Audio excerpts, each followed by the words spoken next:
नमस्कार, मैं अमित कुमार स्वागत करता हूं आपके अपने पसंदीदा यूट्यूब चैनल E3 एकेडमी पर।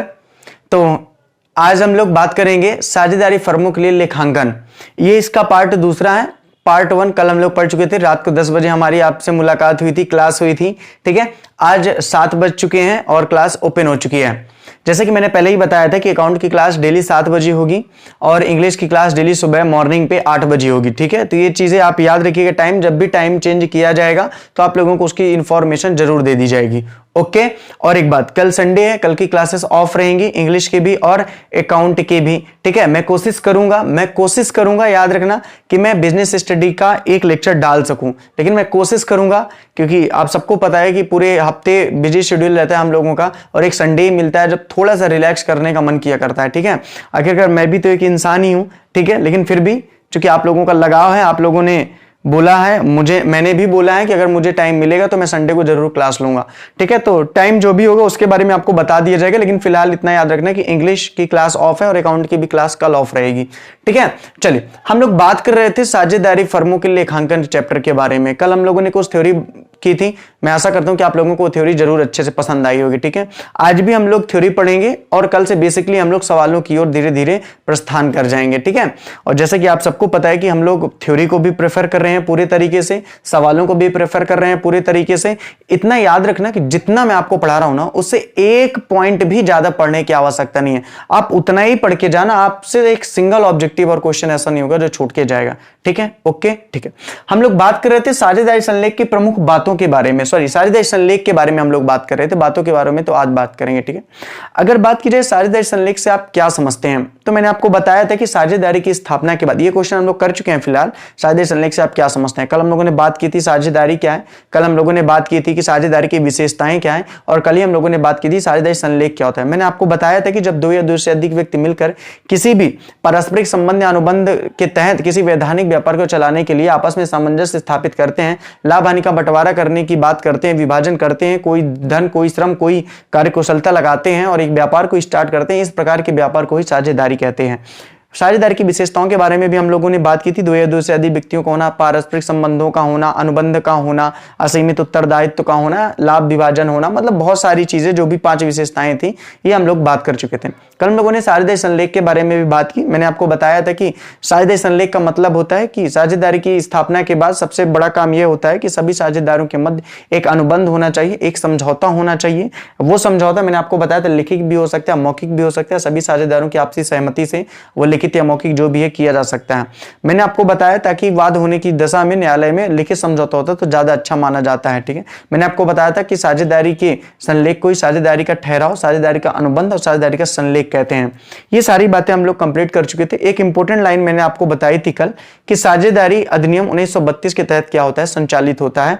और मैंने आपको यह भी बताया था कि साझेदारी अधिनियम 1932 के अनुसार साझेदारी फर्म में साझेदारों की अधिकतम संख्या का उल्लेख नहीं है। हालांकि कंपनी अधिनियम 2014 के अनुसार है, कंपनी नियम 2013 के अनुसार जरूर है, 14 के अनुसार जरूर है, जिसमें मैंने आपको बताते हैं कि अधिकतम 50 या 100 हो सकती है। अलग एक में 50 और एक में 100, ये सारी बातें हम लोग कल कंप्लीट कर चुके थे। ठीक है, तो एक ओवरव्यू था। आज हम लोगों को बात करनी है अपनी नए थ्योरी के बारे में। तो थ्योरी नंबर फर्स्ट नहीं है, थ्योरी नंबर 4 है, लेकिन आज की फर्स्ट है, इसलिए मैंने आज की इसको फर्स्ट डाल दिया। ठीक है, तो थ्योरी नंबर फर्स्ट आज हम लोग बात करेंगे साझेदारी संलेख की प्रमुख बातें। आप बहुत ईमानदारी से मेरी क्लासेस को सुनिएगा, और खासकर जब मैं पढ़ाऊं ना, तो इसीलिए मैंने कमेंट सेक्शन को ऑफ किया हुआ है ताकि आप लोग कमेंट ना करो। काफी सारे बच्चे मैं देखता था कि वो आते ही good morning sir, hi sir, आपकी क्लास बहुत अच्छी है और आप ग्रेट हैं, है ना, आपकी क्लास मुझे अपने सर की याद दिला देती है। तो मतलब कोई मतलब नहीं है, आप आराम से क्लास को ध्यान दो, क्योंकि आपने अगर 1 मिनट भी टॉपिक को छोड़ दिया तो सिंपल सी बात है, आपको प्रॉब्लम जाने वाली है। ठीक है, तो आज हम लोग बात करेंगे साझेदारी संलेख की प्रमुख बातें समझाइए। ठीक है, ये क्वेश्चन एग्जाम में कई बार पूछा जा चुका है तो इंपॉर्टेंट है। वैसे जितने भी क्वेश्चन कराए जा रहे हैं सारे के सारे इंपॉर्टेंट हैं। ठीक है, इंपॉर्टेंट ही कराया जा रहा है। साझेदारी संलेख की प्रमुख बातें की छोड़ दिया यहाँ पे मैंने। ठीक है, साझेदारी संलेख की प्रमुख बातों का वर्णन कीजिए, प्रमुख बातों का वर्णन कीजिए।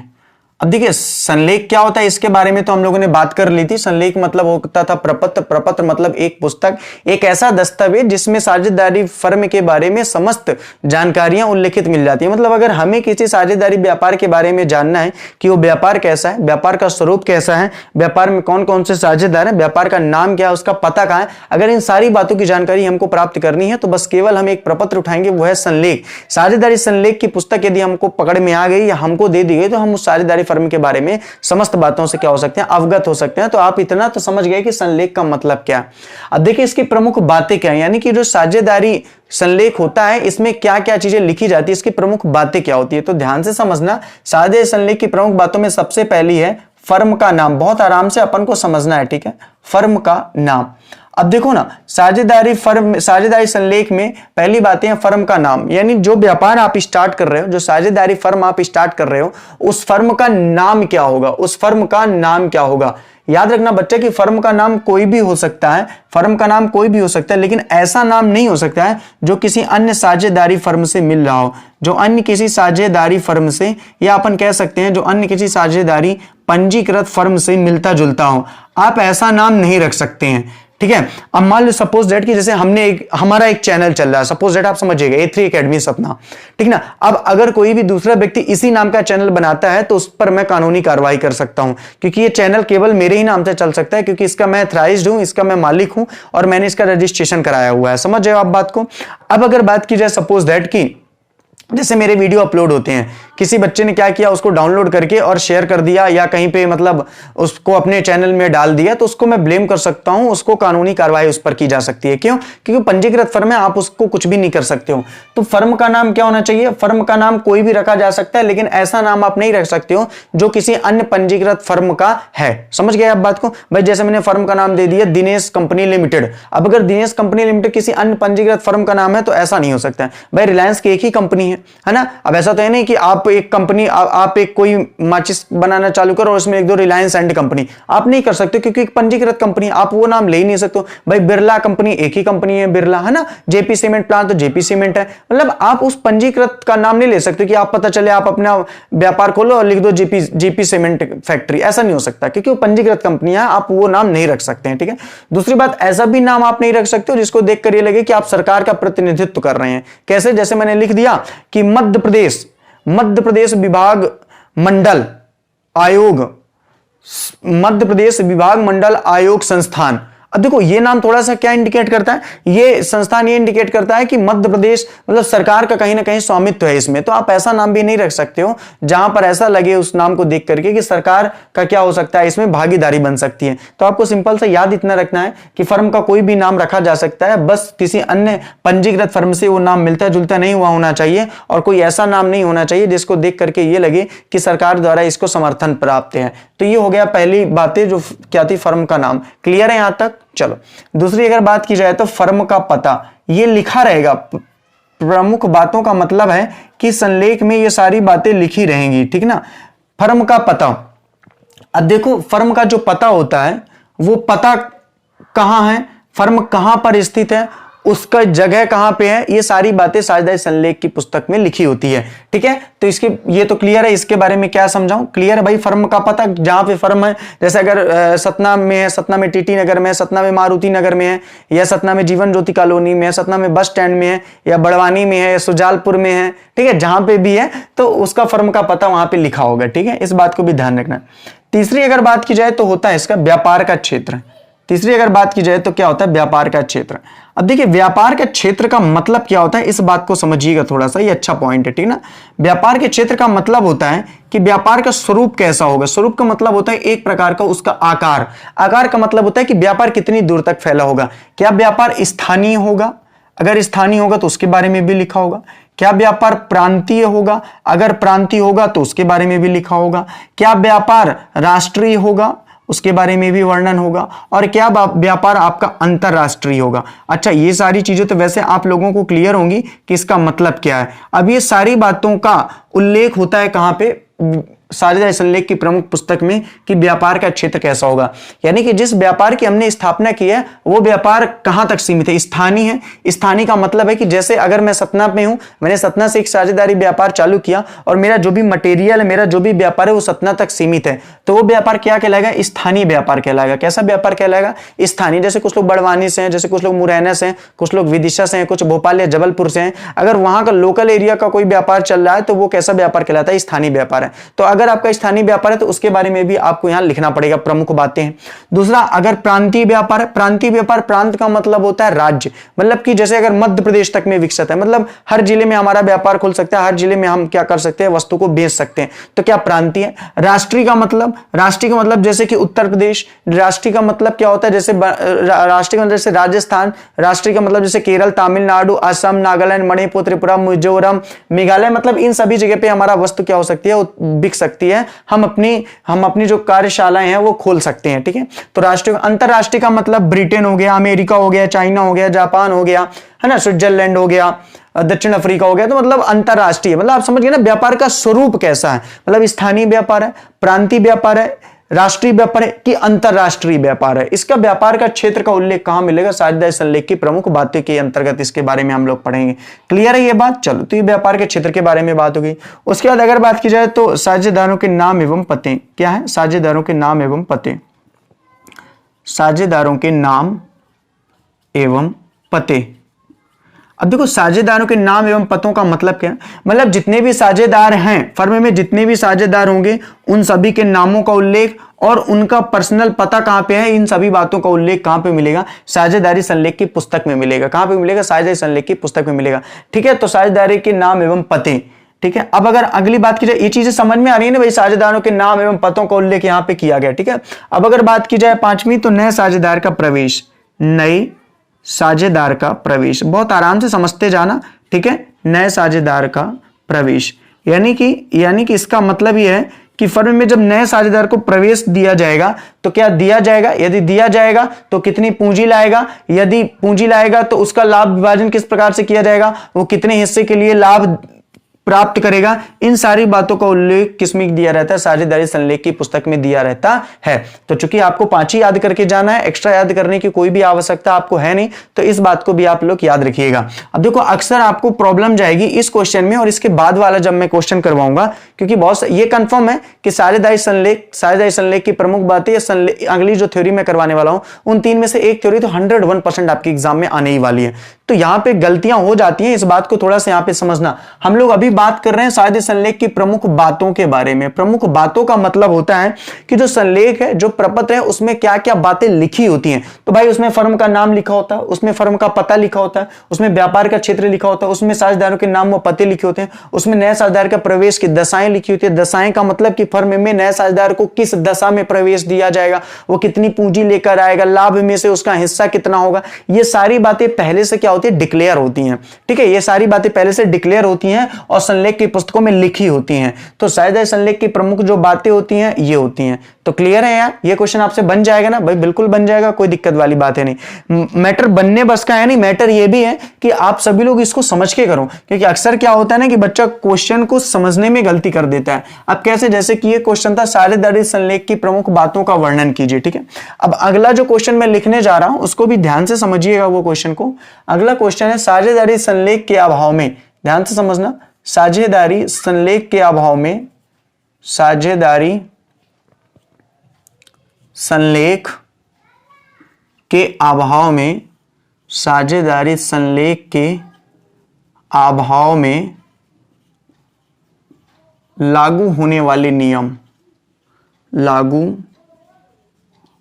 होने वाले नियम, ठीक है। साझेदारी संलेख के अभाव में लागू होने वाले नियमों को समझाइए, नियमों को लिखिए, ऐसा लिख लो, नियमों को लिखिए या समझाइए, जो भी है। साझेदारी संलेख के अभाव में लागू होने वाले नियमों को समझाइए या लिखिए। अब देखिए अक्सर होता क्या है कि ये दोनों क्वेश्चन काफी सारे बच्चे जब इनका आंसर लिखते हैं तो सेम लिख देते हैं। मतलब वहां पे क्वेश्चन पूछा जाएगा साझेदारी संलेख की प्रमुख बातें लिखिए, तो बच्चा साझेदारी संलेख के अभाव में लागू होने वाले जो नियम होते हैं उनको लिख के आ जाता है। या तो कभी ये क्वेश्चन पूछेगा तो इसके आंसर देके चला आता है, जबकि पता नहीं क्यों, जबकि इतना मेनली डिफरेंस होता है इन दोनों में। भाई बातें अलग है, अभाव में लागू होने वाले नियम एकदम जस्ट उल्टा होते हैं। ठीक है, कैसे बात को समझो। अब देखो होता क्या है कि कुछ बातें साझेदारी संलेख में लिख दी जाती हैं, मोस्टली सारी बातें, लेकिन कुछ अगर चीजें ऐसी हुई कि साझेदारी संलेख में वो बातें नहीं लिखी हुई है, बात को समझना, क्वेश्चन समझो, लैंग्वेज समझो, मेरी बातों को समझो। अगर मान लो कुछ ऐसी बातें हैं जो साझेदारी संलेख में नहीं लिखी हुई हैं, तो उनके अभाव में नियम क्या कहता है और नियम कौन सा बोलेगा, तो आप मेरे से बोलोगे कि सर नियम साझेदारी अधिनियम 1932। ये कौन सा अधिनियम है? बोले सर साझेदारी अधिनियम 1932। ये नियम बोलता है अगर कोई भी बात है जो आपने नहीं लिखी हुई है संलेख में, तो साझेदारी अधिनियम 1932। ठीक है, और इसमें एक चीज और इंपॉर्टेंट याद रखना जो बहुत कम लोग याद रखते हैं, साझेदारी अधिनियम 1932 की धारा भी याद करना है। कल हम लोगों ने बात की थी धारा के बारे में, धारा 13 से लगाकर 17 तक। इन धारा अंडर सेक्शन में, इन धाराओं में क्या है, एक उपधारा होती है, एक सेक्शन होता है, एक अंडर सेक्शन होता है। इन धाराओं में क्या है, इन धाराओं में वर्णन है कि अभाव में कौन कौन से नियम लागू होंगे। इन धाराओं में वर्णन है कि अभाव में कौन कौन से नियम लागू होंगे। अब चीजें आपको धीरे से समझ में आ जाएगी मैं कहना क्या चाह रहा हूं। ठीक है, समझो बात को। अगर इसके अभाव में पहले नियम की बात की जाए तो पहला नियम पता है क्या कहता है? व्यवसाय में भाग लेने का अधिकार। ध्यान से समझना, पहला नियम कहता है व्यवसाय में भाग लेने का अधिकार। यहां भाग का मतलब भाग जानिए, पार्ट है ना, भाग, पार्टिसिपेट, लेने का अधिकार।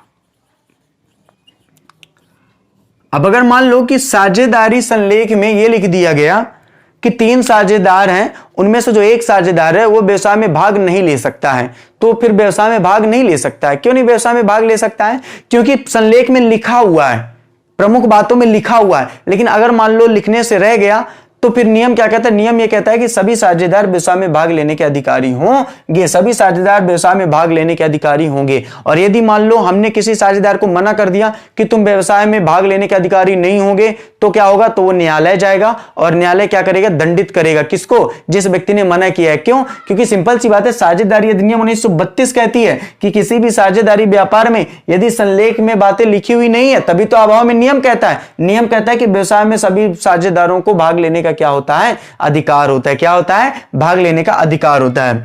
उसके बाद अगर बात की जाए इसके अभाव में दूसरी, तो दूसरा होता है विवाद का निपटारा।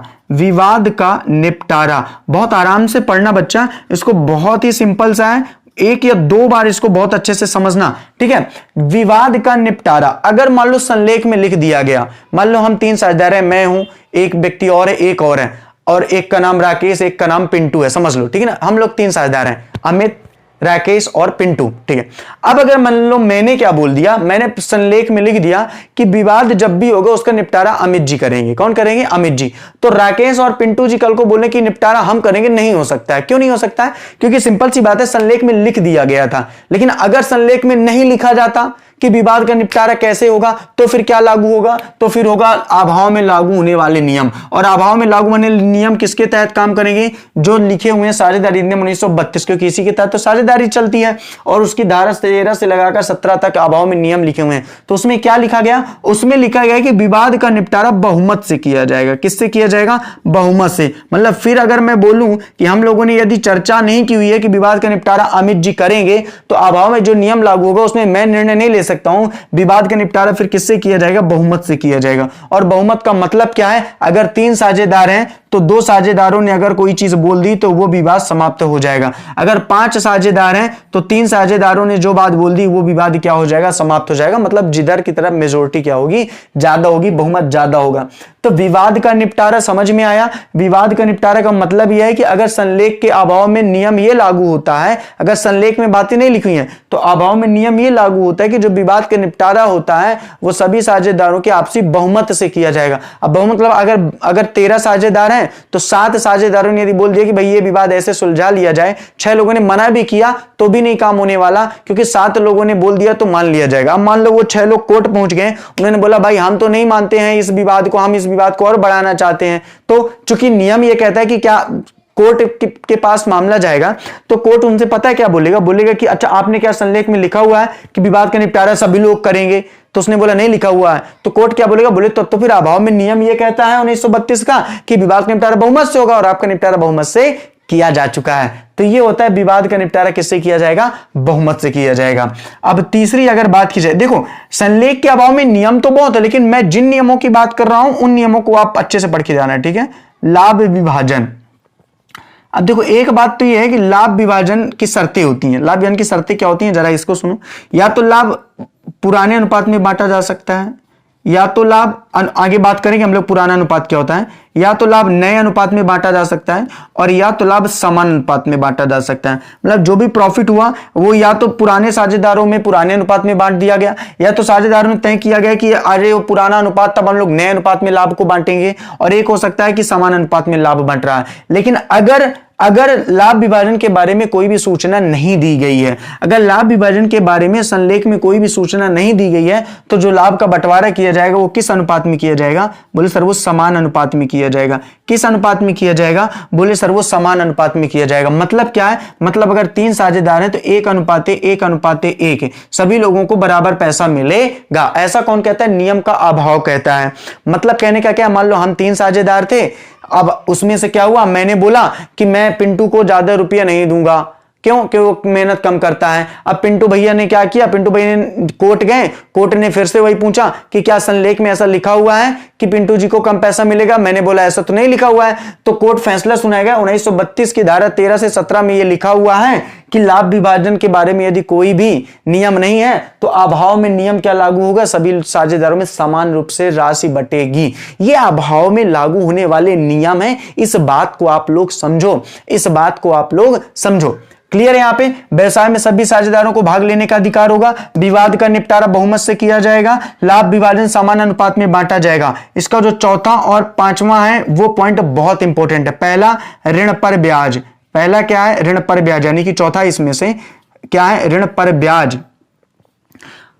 आपसे क्वेश्चन पूछा जाएगा कि यदि साझेदारी संलेख में ऋण पर ब्याज के संदर्भ में कोई भी उल्लेख नहीं, अभी हम लोग बात करेंगे ऋण पर ब्याज क्या होता है, कोई भी उल्लेख नहीं है तो कितने प्रतिशत से ऋण पर ब्याज दिया जाएगा, तो याद रखना 6%। और काम चलेगा नहीं 6% लिख देने से, प्रति वार्षिक आपको लिखना पड़ेगा। क्या, प्रति वार्षिक, या तो आप वार्षिक भी लिख सकते हो, क्योंकि 6% प्रति वार्षिक ब्याज दिया जाएगा, 6% प्रति वार्षिक ब्याज दिया जाएगा। आपसे क्वेश्चन आएगा कि साझेदारी संलेख के अभाव में साझेदारों के द्वारा दिए गए ऋण पर जो ब्याज की दर होती है वो कितनी होती है, तो बच्चा याद रखना वो होती है 6% प्रति वार्षिक। कितनी होती है, 6% प्रति वार्षिक की दर से क्या दिया जाएगा, ब्याज दिया जाएगा, अगर नियम नहीं लिखा हुआ है तो। और यदि मान लो किसी साझेदार ने फर्म को ऋण दिया, यदि किसी साझेदार ने फर्म को ऋण दिया और फिर बोलता है कि हम तो 12% ब्याज लेंगे, तो उसको 12% मिलेगी। अगर 10% की बात है तो 10% मिलेगी। लेकिन यदि बात तय नहीं है कि कितने परसेंट मिलेगी और फिर जाके वो क्या करता है, बोलता है कि हमको 12% दो,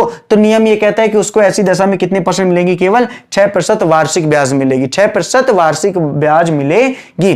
तो अभाव में नियम ये कहता है। और एक अगर पांचवें की बात की जाए तो क्या है, पूंजी पर ब्याज, बहुत इंपॉर्टेंट लाइन है, पूंजी पर ब्याज। बच्चा याद रखना कि अगर पूंजी पर ब्याज के बारे में कोई भी प्रावधान नहीं है, यानी संलेख की प्रमुख बातों में यदि पूंजी पर ब्याज का रेट नहीं दिया हुआ है, तो अभाव में नियम यह कहता है कि पूंजी पर ब्याज नहीं दिया जाएगा। तो नियम यह कहता है कि पूंजी पर ब्याज नहीं दिया जाएगा। तो ये बातें समझ आ रही हैं। अगर ऋण पर ब्याज के बारे में नहीं दिया हुआ है तब भी 6% की दर से वार्षिक ब्याज दिया जाएगा। अगर पूंजी पर ब्याज के बारे में नहीं कहा गया है तो पूंजी पर ब्याज नहीं दिया जाएगा साझेदारों से। और एक आखिरी पॉइंट और लिख लो, इंपॉर्टेंट है, वेतन एवं कमीशन। वेतन एवं कमीशन, बच्चा याद रखना, अगर साझेदारी संलेख में किसी भी साझेदार के वेतन और कमीशन का उल्लेख नहीं है तो अभाव में नियम यह कहता है कि उन्हें वेतन व कमीशन नहीं दिया जाएगा। अभाव में नियम यह कहता है कि उन्हें वेतन व कमीशन नहीं दिया जाएगा। अब सबसे बड़ी बात कि सर इस क्वेश्चन और इस क्वेश्चन में अंतर क्या है। पहला क्वेश्चन इस बात का उल्लेख करता है,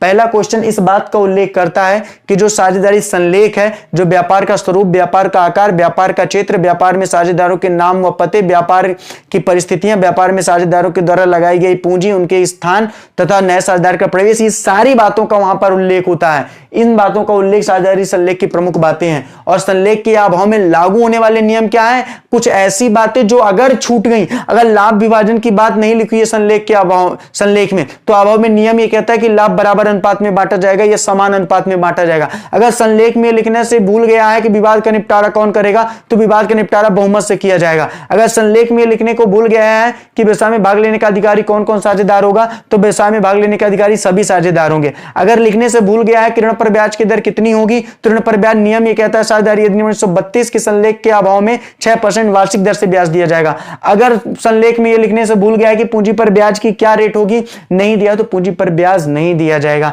अगर वेतन व कमीशन साझेदारों में लिखने की बात नहीं की गई है, तो अभाव में नियम भी ये कहता है कि उन्हें वेतन व कमीशन नहीं दिया जाएगा। अब आपसे डायरेक्ट ऑब्जेक्टिव पूछा जाएगा कि बताइए साझेदारों के द्वारा लगाई गई पूंजी पर ब्याज की यदि दर नहीं दी हुई है, तो संलेख के अभाव में कितने % से ब्याज दी जाएगी? और ऑप्शन आपको मिलेगा 6% वार्षिक, 8% या एक भी नहीं, या इनमें से कोई नहीं। तो बच्चा याद रखना, उसका ऑप्शन क्या होगा? 6% वार्षिक नहीं होगा, इनमें से कोई भी नहीं, क्योंकि पूंजी पर ब्याज की यदि दर नहीं दी हुई है तो उस पर कोई भी रेट नहीं लगाया जाएगा। वो केवल ऋण पर ब्याज के संदर्भ में 6% प्रति वार्षिक की दर से रेट लगेगा। इस बात को बच्चा बहुत अच्छे तरीके से आपको क्या करना है? याद करना है। अच्छा, एक इसमें पॉइंट और होता है, चलो उसको मैं मेंशन कर देता हूं, सातवां आहरण पर ब्याज। ठीक है, हालांकि आपको 5 ही याद करने हैं। आहरण पर ब्याज, तो आहरण पर ब्याज की भी यदि रेट नहीं दी हुई है तो उस पर आहरण पर ब्याज भी नहीं दिया जाएगा, आहरण पर ब्याज भी नहीं दिया जाएगा।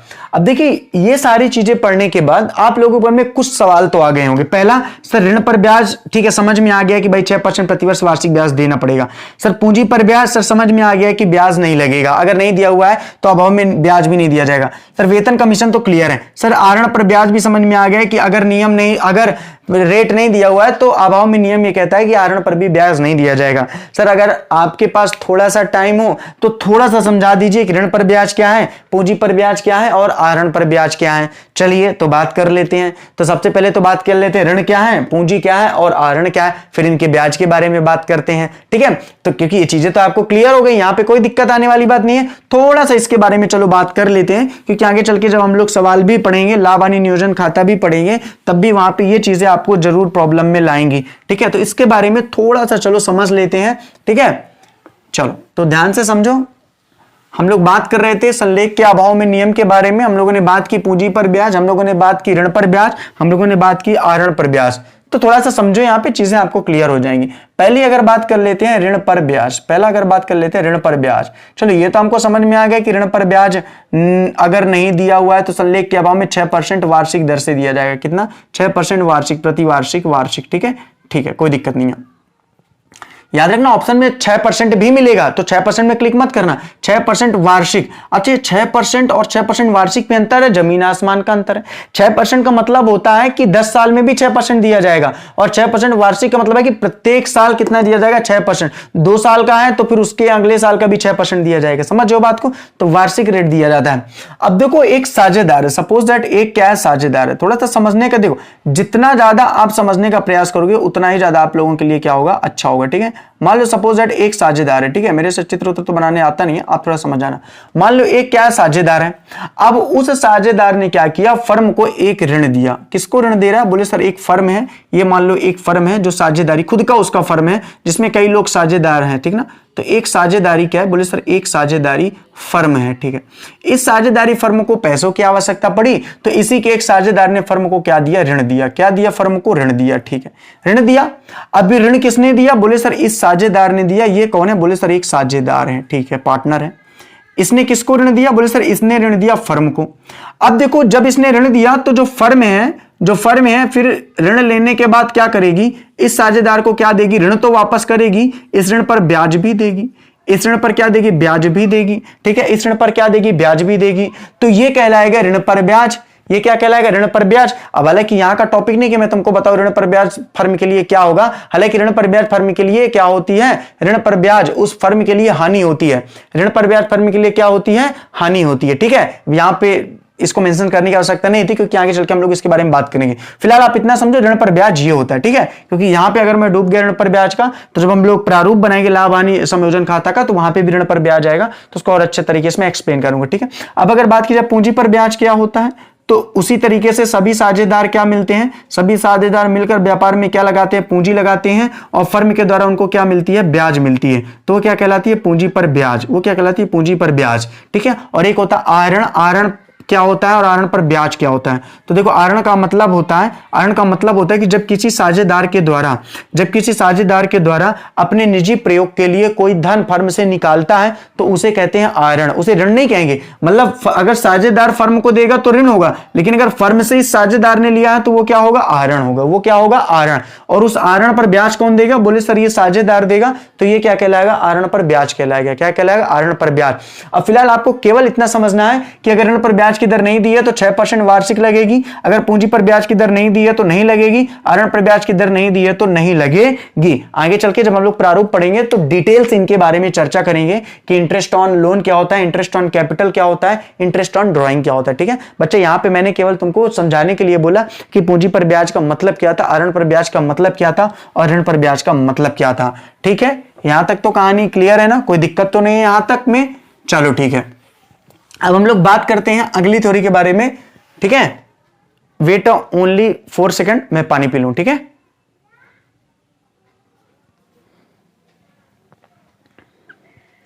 चलिए, तो हम लोग बात करेंगे लाभ हानि नियोजन खाते के बारे में, ठीक है। तो अब तक हमने कितनी थ्योरी के बारे में बात कर ली, अब तक हमने साझेदारी की विशेषताएं, साझेदारी संलेख से आप क्या समझते हैं, साझेदारी संलेख के अभाव में लागू होने वाले नियम, उसकी प्रमुख बातें, ये सारी बातें करने के बाद हम लोग आज की अगली थ्योरी के बारे में बात करेंगे, जो आज की अपनी तीसरी थ्योरी है, जिसका नाम है लाभ हानि नियोजन खाते से आप क्या समझते हैं।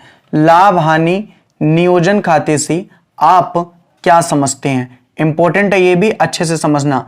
लाभ हानि नियोजन खाते से आप क्या समझते हैं, खाते से आप क्या समझते हैं, आप क्या समझते हैं, ठीक है।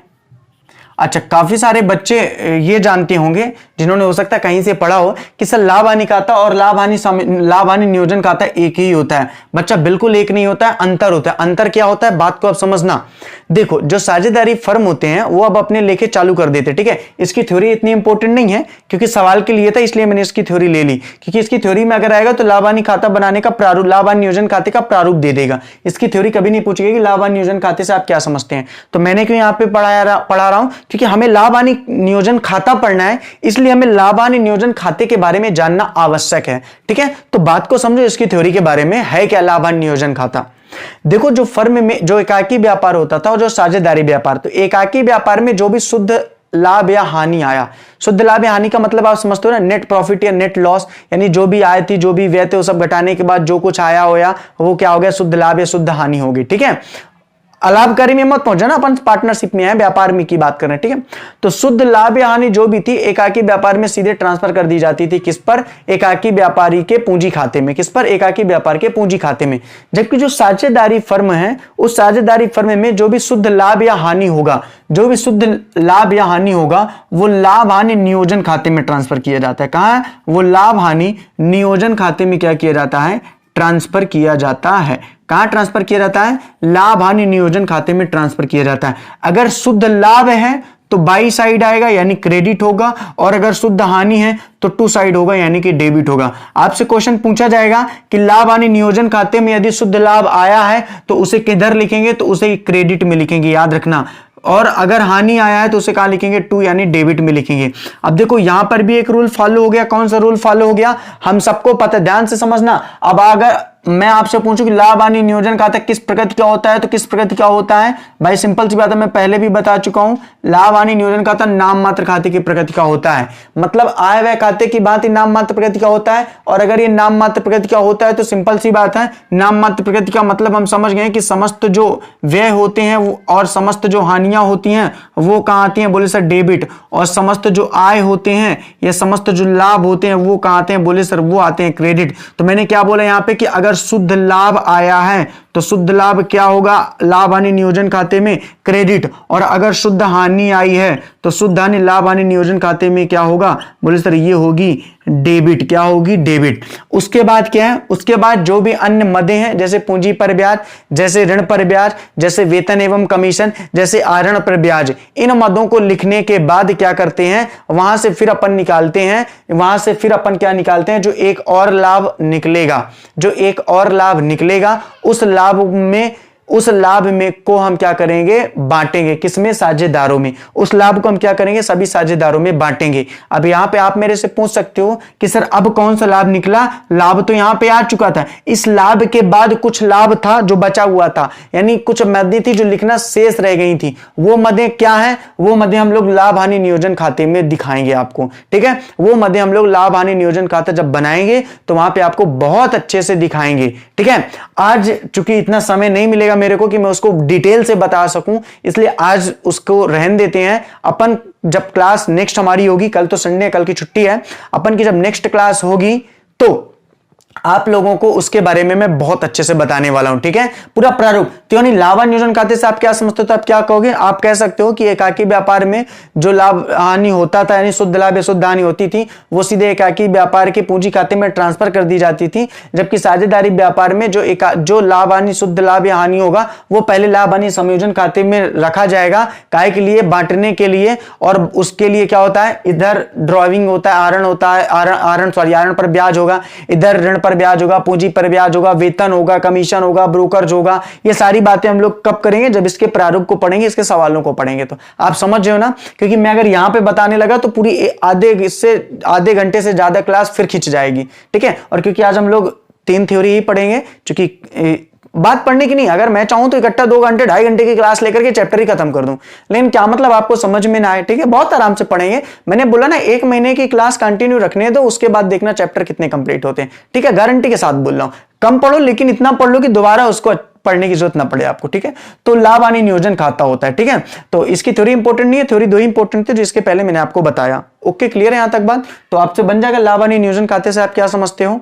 ठीक है, क्या लिख लोगे भाई, सिंपल सी बात है कि लाभ हानि नियोजन खाते के अंतर्गत जो शुद्ध लाभ या हानि होता है उसे साझेदारों के लाभ हानि नियोजन खाते में ट्रांसफर किया जाता है। अगर हानि है तो किधर, बोले सर अगर हानि है तो डेबिट में, लाभ है तो क्रेडिट में, और उस लाभ के बाद जो आय होती है उनको जोड़ा जाता है, और इस शुद्ध हानि के बाद जो हानियां, अगर शुद्ध हानि है, ये दोनों में से कोई एक होगा, दोनों नहीं हो सकता। अगर यहां पे है डेबिट में तो जो भी हानि है, जो भी व्यय है उसे जोड़ा जाता है, और इसके हिस्से घटाने के बाद जो आता है वो आता है लाभ। उस लाभ को क्या किया जाएगा, जितने भी साझेदार हैं उनमें बांट दिया जाएगा। और किस अनुपात में, 3 अनुपात होते हैं, वही समान अनुपात, पुराने अनुपात या तो नए अनुपात में। ठीक है, तो इसके बारे में हम लोग कल बात करेंगे।